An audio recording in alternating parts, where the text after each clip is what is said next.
తెలంగాణలో అతివృష్టి అనావృష్టితో తల్లాడుతున్న రైతాంగం కోసం ఆనాడు రైతాంగం తిరుగుబాటు క్రమంలో కేసీఆర్ గారు మేధావులందరూ కలిసి తెలంగాణ పెడితే బాగుండు, తెలంగాణ విముక్తి జరిగితే బాగుండు అని కూడా ఒక సమావేశం జరిగింది.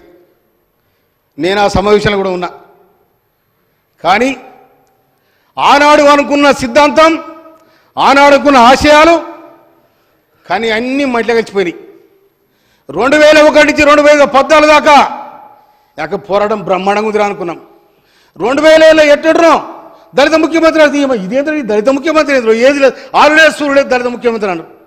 నేను అప్పటికి నమ్మలే, ఎందుకంటే 2001 నుంచి ఉన్నాలా అప్పటికి నమ్మలే. ఇదేదో గోలు పెట్టిరా అనుకున్నా నేను.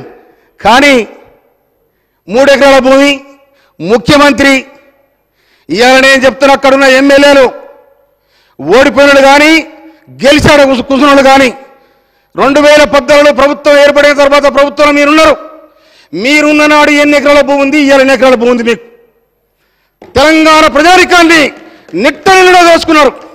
తెలంగాణ ప్రభుత్వం ఏర్పడిన తర్వాత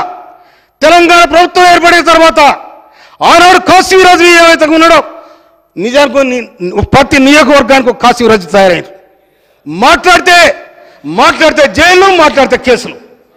ఈ విధమైన నిజమైన తెలంగాణ ఉద్యమకారులను గెంటి వేసిరు. మీరు గెంటి వేస్తే దానికి నిదర్శనమే మీరు నన్ను గెంటి వేయలే. నేనే పీకి అవతల పడేసి నిటారుగా నిలబడితే కాంగ్రెస్ పార్టీ గడిచింది. నేను 7 నిలబడతా ఉన్నా. అది కాంగ్రెస్ పార్టీకి పేద పైన ఉన్న వ్యవస్థ. అది